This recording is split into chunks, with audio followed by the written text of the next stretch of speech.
Hi friends, welcome back to Ela's kitchen and beyond. ഇന്ന് ഞാൻ ഉണ്ടാക്കാൻ പോകുന്നത് വളരെ ഈസി ആയിട്ട് തയ്യാറാക്കാൻ പറ്റുന്ന ഒരു ഡിപ്പാണ്. അതിൻ്റെ പേരാണ് റോട്ടൽ ചീസ് ഡിപ്പ്. ഇതിനകത്ത് മൂന്ന് ഇൻഗ്രീഡിയൻസ് മാത്രം മതി. വളരെ എളുപ്പം നമുക്ക് തയ്യാറാക്കാൻ പറ്റും. ഇപ്പോൾ താങ്ക്സ്ഗിവിംഗ് ഒക്കെ വരികയാണല്ലോ അല്ലേ, അപ്പോൾ അതിന് പറ്റിയ ഒരു ഡിപ്പ് തന്നെയാണ്. അപ്പോൾ ഒത്തിരി ആളുകളൊക്കെ ഉള്ളപ്പോൾ നമുക്ക് വളരെ ഈസി ആയിട്ട് ഉണ്ടാക്കാൻ പറ്റുന്ന ഒരു ഡിപ്പാണ്. നമുക്ക് നോക്കിയാലോ ഇതെങ്ങനെ ഉണ്ടാക്കുന്നതെന്ന്. അപ്പോൾ നമ്മുടെ ഡിപ്പ് ഉണ്ടാക്കാനായിട്ട് ആദ്യം തന്നെ നമുക്ക് വേണ്ടത് കുറച്ച് സോസേജാണ്. ഇത് ഏകദേശം 1 പൗണ്ടോളമുണ്ട്. പിന്നെ നമുക്ക് വേണ്ടത് വെൽവീറ്റയാണ്. ഇതും 1 പൗണ്ടാണ് ഞാനിവിടെ എടുത്തിരിക്കുന്നത്. ഇതാകുമ്പോഴത്തേനും മെൽറ്റ് ചെയ്യാനായിട്ട് വളരെ എളുപ്പം മെൽറ്റ് ചെയ്യുന്നതാണ്. പിന്നെ നമുക്ക് വേണ്ടത് ഇതുപോലെ റോട്ടേൽ ടൊമാറ്റോസാണ്. ഇത് ഇതുപോലെ തന്നെ നമുക്ക് വാങ്ങിക്കാൻ കിട്ടും. ഇത് മൈൽഡും ഹോട്ടും ഉണ്ട്. അപ്പോൾ ഞാനിത് 2 ക്യാനാണ് എടുത്തിരിക്കുന്നത്.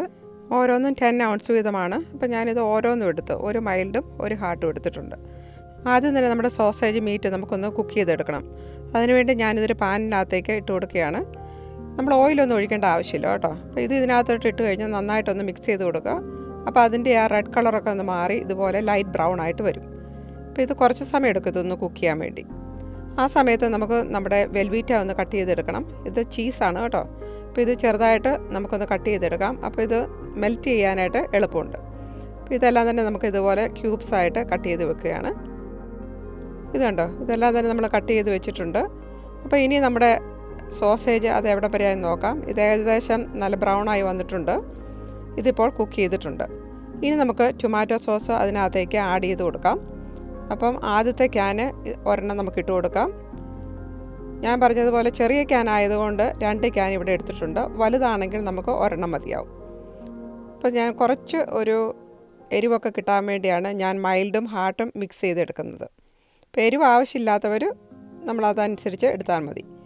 ഇനി നമുക്ക് നമ്മൾ എടുത്തു വെച്ചിരുന്ന ചീസ് ഇട്ട് കൊടുക്കാം. നമ്മൾ എടുത്തു വെച്ചിരുന്നതിൻ്റെ പകുതി ഇപ്പോൾ ഇട്ട് കൊടുത്താൽ മതി കേട്ടോ.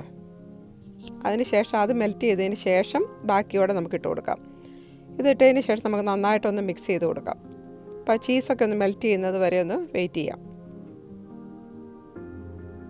ഇതുണ്ട്, ഇപ്പോൾ നമ്മൾ ഇട്ട് കൊടുത്തിരുന്ന ചീസ് മുഴുവൻ മെൽറ്റായിട്ടുണ്ട്. ഇനി നമുക്ക് ബാക്കി നമ്മളത് എടുത്തു വെച്ചിരുന്ന ചീസ് കൂടെ അതിനകത്തേക്ക് ഇട്ട് കൊടുക്കാം. അപ്പോൾ അതുകൂടെ ഇട്ടിട്ടുണ്ട്. ഇനി ഇതുകൂടെ ഒന്ന് മെൽറ്റ് ചെയ്യുന്നവരെ നമുക്കൊന്ന് വെയിറ്റ് ചെയ്യാം. ഇതുപോലെ സ്റ്റൗ ടോപ്പിൽ ഉണ്ടാക്കണം എന്നില്ല കേട്ടോ. നമുക്കത് ഇൻസ്റ്റൻറ്റ് പോട്ടിലോ അല്ലെങ്കിൽ ക്രോക്ക് പോട്ടിലോ ഉണ്ടാക്കാം. അപ്പോൾ ആദ്യം സോസേജ് മീറ്റ് നന്നായിട്ടൊന്ന് ബ്രൗൺ ചെയ്തെടുക്കുക. അതിനുശേഷം എല്ലാം കൂടെ ക്രോക്ക് പോട്ടിലോട്ട് ആഡ് ചെയ്യുക. അപ്പോൾ അതാണെങ്കിൽ നമുക്കിങ്ങനെ പ്ലഗ് ഇൻ ചെയ്ത് വെച്ചാൽ മതിയല്ലോ. അപ്പം ചൂടായിട്ടിരുന്നോളും. അപ്പോൾ പാർട്ടികൾക്കൊക്കെ അത് വളരെ എളുപ്പമാണ്. ഇത് കണ്ടോ നല്ല ക്രീമി ആയിട്ടുള്ള ഒരു ടെക്സ്ചറാണ് ഇതിന്. നമുക്ക് ഇപ്പോൾ സോസേജ് മീറ്റിന് പകരം ഗ്രൗണ്ട് ബീഫ് ഉപയോഗിച്ച് ഇത് ചെയ്യാം. അപ്പോൾ എക്സ്ട്രാ ആയിട്ടുള്ള ആ ഓയിലൊക്കെ നമ്മൾ ഡ്രെയിൻ ചെയ്ത് കളയണം കേട്ടോ. അപ്പോൾ ഇതിൻ്റെ കൂടെ കഴിക്കാനായിട്ട് ഏറ്റവും നല്ലത് ഇതുപോലത്തെ കോൺ ചിപ്സാണ്, അല്ലെങ്കിൽ ടൊർട്ടില്ല ചിപ്സ്. അപ്പോൾ നമുക്കൊരു ചിപ്സ് എടുത്ത് കുറച്ച് ഡിപ്പോടെ കൂട്ടി അങ്ങ് കഴിച്ച് നോക്കിയാലോ. അപ്പോൾ വളരെ നല്ല ഒരു ടേസ്റ്റി ആയിട്ടുള്ളൊരു ഡിഷ് തന്നെയാണ്. നിങ്ങളെല്ലാവരും ഒന്ന് ട്രൈ ചെയ്ത് നോക്കണം കേട്ടോ. നിങ്ങളെല്ലാവരും കണ്ടല്ലോ അല്ലേ, എങ്ങനെയാണ് റോട്ടൽ ചീസ് ഡിപ്പ് ഉണ്ടാക്കുന്നതെന്ന്. വളരെ എളുപ്പമല്ലേ. ഈ താങ്ക്സ്ഗിവിങ്ങിന് ഒന്ന് ഉണ്ടാക്കി നോക്കുക. നിങ്ങൾക്ക് തീർച്ചയായിട്ടും ഇഷ്ടപ്പെടും. അപ്പോൾ ഇത് ഇഷ്ടപ്പെടുന്നുണ്ടെങ്കിൽ നിങ്ങളുടെ ഫ്രണ്ട്സൊക്കെ ആയിട്ട് ഷെയർ ചെയ്യണം കേട്ടോ. അതുപോലെ തന്നെ എൻ്റെ ഈ ചാനൽ നിങ്ങൾക്ക് ഇഷ്ടപ്പെടുന്നുണ്ടെങ്കിൽ നിങ്ങൾ ഇതൊന്ന് സബ്സ്ക്രൈബ് ചെയ്യുക. അപ്പോൾ അടുത്ത ആഴ്ച നമുക്ക് വേറെ വീഡിയോയുമായിട്ട് കാണാം. Stay tuned. Bye for now.